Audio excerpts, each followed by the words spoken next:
नमस्कार, स्वागत है आपका विक्रम टॉक्स में। सूर्य कुमार यादव के इस कैच के बाद जिसको वर्ल्ड कप लेते हुए आपने देखा होगा, क्योंकि ये कैच नहीं बल्कि वर्ल्ड कप वाला विजेता वाला कैच था, जिसकी तुलना कहीं ना कहीं 1983 में कपिल देव ने जो कैच पीछे दौड़ते हुए लिया था उससे की जा रही थी। लेकिन अब इस कैच पे कई सवाल खड़े हो चुके होंगे। आप लगातार न्यूज़ में भी देख रहे हैं कि सूर्य कुमार यादव ने जब कैच लिया है तो वो वाइट लाइन से आगे हैं। यानी क्या वाइट लाइन्स पे जानबूझ के नहीं रखा गया था कि कहीं यहाँ पे कैच को बीसीसीआई ने कहीं मैच में अपने पैसे की पावर तो नहीं दिखा दी? तमाम तरह के आरोप लग रहे हैं।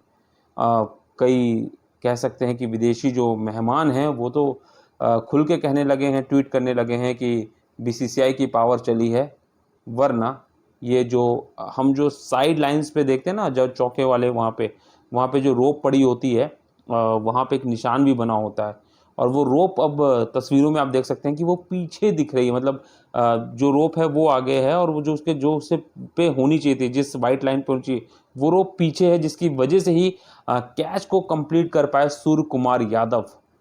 अब इस पे लग रहा है आरोप कि भारत और बीसीसीआई ने मिलकर कर दी है चीटिंग, क्योंकि मैच उस समय बहुत ही महत्वपूर्ण पहलू पे था। डेविड मिलर जैसा बल्लेबाज, आखिरी ओवर की पहली गेंद, 16 रन चाहिए थे। अगर वो छक्का लग जाता तो जो पारी थी वो 10 रन पे आ जाती और ऐसे में डेविड मिलर को हम सब जानते हैं कि वो मिलर और किलर हैं, तो मैच को किसी भी तरफ ले जा सकते थे। लेकिन उस कैच के चलते ये साफ हो गया था कि अब मैच भी भारत के पक्ष में आएगा और भारतीय टीम ने T20 मैच को नहीं बल्कि वर्ल्ड कप को जीता। ऐसे में अब जो ये दावे किए जा रहे हैं ना कि बीसीसीआई मिली थी, ये सब आपको बता दें निरर्थक है, क्योंकि इसके पीछे की सच्चाई अब हम आपको बताने जा रहे हैं। तो अब तक अगर आपने चैनल को सब्सक्राइब नहीं किया ना तो विक्रम टॉक्स को सब्सक्राइब कर लीजिए, क्योंकि ये बहुत ही सीरियस मामला है। तो इस पर मुस्कुराहट नहीं आनी चाहिए चेहरे पे, क्योंकि ये आरोप लगा है भारत के ऊपर, बीसीसीआई के ऊपर, हमारी ईमानदारी के ऊपर, क्योंकि 140 करोड़ भारतीय उस दिन खुश हुए थे, अकेले टीम इंडिया नहीं खुश हुई थी। ऐसे पे हमारी ईमानदारी, भारत, जहाँ में अगर हम बात करें ना तो सचिन तेंदुलकर से ज़्यादा ईमानदार कोई खिलाड़ी नहीं होगा। जो शायद आज 100 शतक है ना, वो 150 शतक के ऊपर होते, कि बॉल टच नहीं होती थी, अंपायर नॉट आउट देता था और ये बंदा बल्ला उठा के वापस चल देता था। कई बार आपको वो ऑस्ट्रेलिया दौरे में तो याद ही होगा ना कि बॉल यहाँ कंधे पे लगी थी और स्टीव बकनर ने आउट दे दिया और सचिन तेंदुलकर सिर हिलाते हुए वापस चले गए, ना कोई गुस्सा था ना अहम था। ऐसे देश में आप चीटिंग का आरोप लगा रहे हैं? अरे पहले आप खुद जाके झांक तो लीजिए सच्चाई क्या है। चलिए अब आपको बताते हैं सच्चाई क्या है।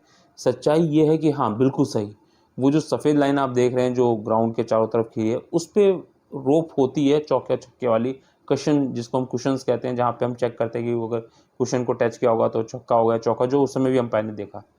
लेकिन ये रोप बिल्कुल सही जगह लगी थी अकॉर्डिंग टू आईसीसी, क्योंकि ये जो पिच थी, ये पिच दूसरी थी और जो मैच इससे पहले खेला गया था वो दूसरी पिच पे, मतलब सेम ग्राउंड की ही दूसरी पिच पे खेला गया था। इसलिए मैच में ग्राउंड का बहुत ज़्यादा प्रभाव ना पड़े, मतलब कि बहुत ज़्यादा एक तरफ की बाउंड्री छोटी ना हो जाए, इसलिए उस रोप के कुशन को थोड़ा पीछे खिसकाया गया था। अब आप समझ सकते हैं कि यानी ग्राउंड थोड़ा बड़ा हो गया, जिसकी जो मेन वजह है वो यही है कि सूर्य कुमार यादव, बीसीसीआई या भारत ने कोई चीटिंग नहीं की है, बल्कि ऑलरेडी नियम के तहत सब कुछ हुआ है। क्योंकि उस समय भी अंपायर ने ये चीज़ जरूर ध्यान दी थी कि जो वाइट लाइन है वो नहीं बल्कि कशन को ही माना जाता है, और कशन जो होते हैं ना वो लगभग लगभग एक तरह के इलास्टिसिटी से आपने देखा होगा बंधे रहते हैं, कि वो पीछे जाके फिर से आगे आ जाते हैं और वो तुरंत सेटल डाउन कर दिए जाते हैं। तो ऐसे में जो ये तस्वीरें आपको दिखा के गुमराह की जा रही है ना, गुमराह होने की ज़रूरत नहीं है। हमने पूरी ईमानदारी के साथ मैच खेला, लगातार इस पूरे वर्ल्ड कप में अविजित रहे।